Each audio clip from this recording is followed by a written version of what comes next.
not counting chip. I think it is safe to say that from all the new cards, Zilean received by far the most lore. Which is ironic because even after his update, his bio on Universe was always really short. So it's great to see this sudden turn of events. Anyway, up until now, I purposefully avoided all the previous Zilean cards as well. Because I knew that at some point Zilean would become a card, and then all of the other cards would get more context. And that is exactly what happened. So now, without further ado, let's have a look at all the new cool info we got on Zilean. Just to remind you, Zilean is a mage who was present in the Icathian Council when it was decided that they would use the Void as a weapon.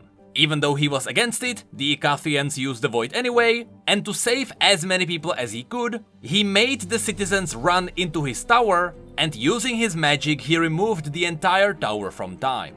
The side effect was that even though all the people inside were now safe from the Void, they were also frozen in time. And at the end of Zilean's bio, it was mentioned that these people are still frozen there. And now Zilean is trying to figure out how to let them go, and once he figures out how to do that, he's hoping he will also figure out how to deal with the Void, using time. Now here's the thing, in these cards you will see that Zilean has some followers, but it is unknown to us whether these people are the people that were frozen in the tower, which means that Zilean figured out how to let them go, or if these are entirely new followers. Which means that the people that were frozen in the tower before are still somewhere in there. Regardless, thankfully that info is not that important. And actually it is Zilean's constructs that really make things cool. So now, let's have a look at those. First, let's get Zilean himself out of the way. Over many years, Zilean established a network of promising young mages from different times, all of whom were capable of seeing out his life's work should the unthinkable happen. Although a kind and encouraging mentor, deep sorrow crossed his brow when he sought solitude, and there was a wariness in his eyes that only someone who has lived multiple lifetimes could hope to comprehend. Well, this is scary. On one side, this is hinting at the fact that the people around him are mages from different timelines. And I'll be honest, time travel in a fantasy world always backfires. That is a really dangerous thing to play with. But thankfully, what this most likely means is that through visions, Zilean is able to communicate with other mages in other dimensions. So they can't physically bring one mage from one timeline into another, but they can still talk to each other. That is what all the visions in the cinematic were about. So no, thankfully, Zilean can't bring an infinite number of volibears into our universe so that he could deal with the Void. The second thing I want to point out here is that it seems like Chronomancy is bound to this new kind of stone.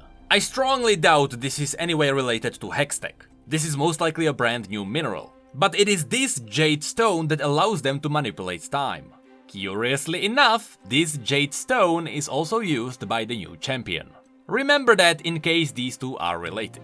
Anyway, I love the new Zilean design. I love that they replaced the weird machine that was on his back with this awesome golden Shuriman disc with the jade stone around it. I really hope we get a Zilean rework soon. And the leveled up version shows us the visions. Countless possibilities stretched before and behind him. He saw them all at once, a dizzying array that only he could decipher. With a single gesture, Zilean could unfold entire timelines, but none had yet shown how to save Icathia. So this basically mirrors what we learned from his bio. He is now in a state where he's trying to figure out how to deal with the Void. And here it was confirmed that even though he can look into an infinite amount of realities, none of them know how to defeat the Void. And that's what's cool about this. The lore makes it feel like our timeline will be the first one to figure out how to do it. Then there is Zilean's Chrono Shift. This is basically his ultimate, which revives people, and that's why the quote says, "We cannot stop the inevitable, but we can postpone it." Once again, with the inevitable, he probably means the ever-consuming Void. And then there is Time Bomb. Using time constructively can also mean destructively. But now let's have a look at the Clocklinks. Though they might otherwise be thought of as lost to time, buried underneath years of sand, the automata were precisely placed, simply waiting to be awakened. This also continues with the Clocklink.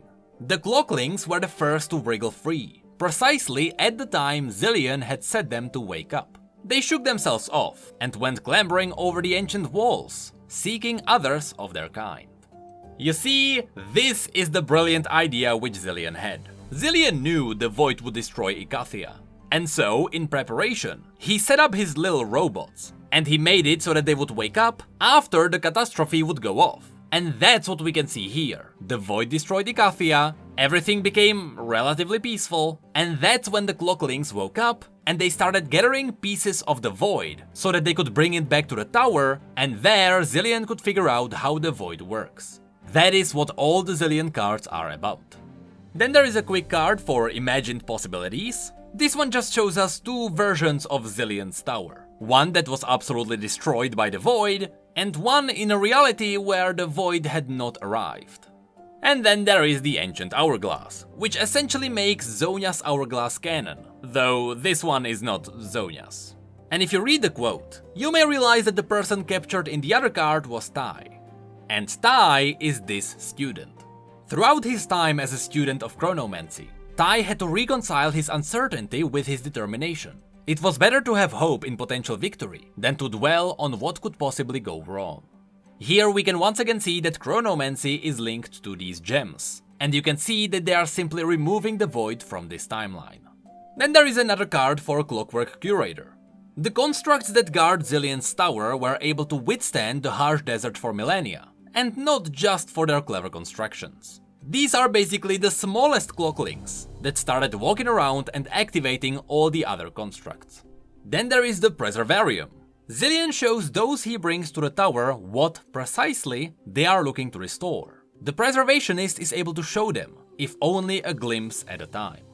So this place is essentially a vision of another reality where things did not get ruined. But more importantly, the quote here mentions that Zilean is bringing new people to his tower, which essentially means that he did not wake up all the frozen people that were in his tower. All the mages and students that are there with him are most likely just new people which he found in Shurima. Then there is time in a bottle. If only you saw time as I do, you would know it is not immutable. And then there is Khahiri the student. Remember what we learned, Zilean said. His voice unusually soft, grave even. Are you certain you're ready? Khahiri gave his mentor a reassuring smile. I'll be back soon. And besides, I've spent every day for years preparing for this moment. If not now, when?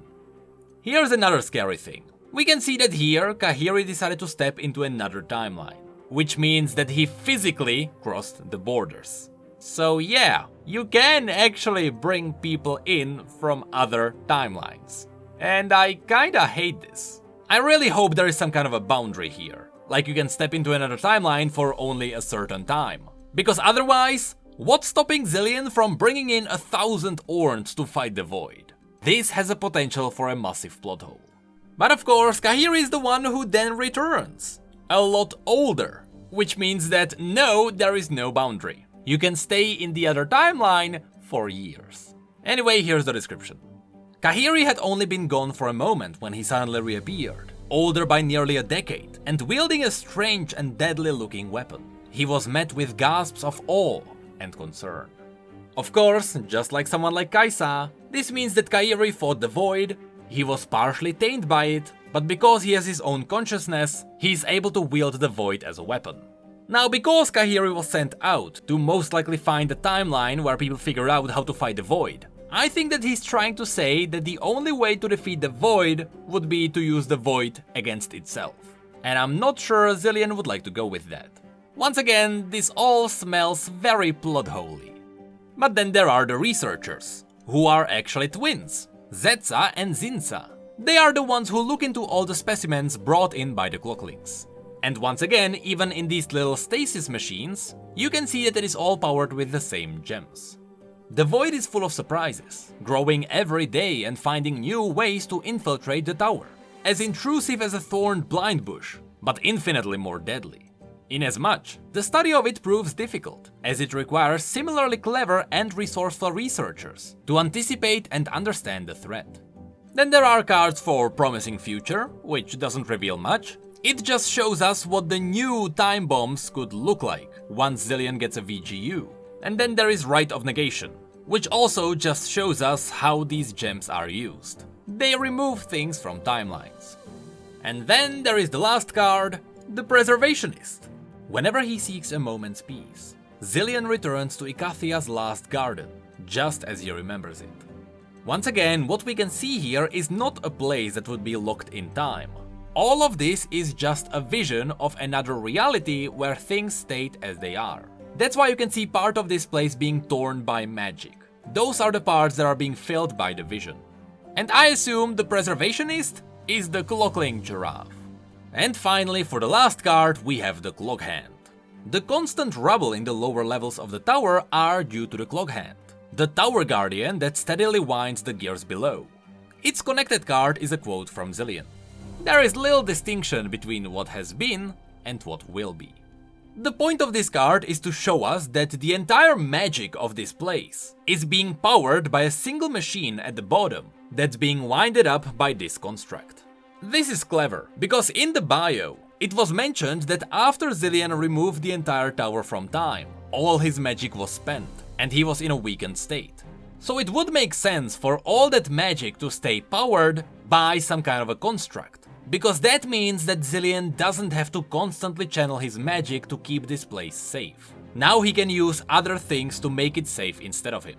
And of course, here in the background we can see Zilean and the student. But that is it for Zilean's cards. It feels strange to know that all of this is slightly off from his official bio on Universe. None of this addressed what the heck happened to all the people that were frozen in time inside his tower. But on top of that, things were made worse now that we know that he can skip into other timelines. And from there he can bring in other people. As I said, all of this has a massive potential to backfire. And I just really hope Riot avoids duplicating people.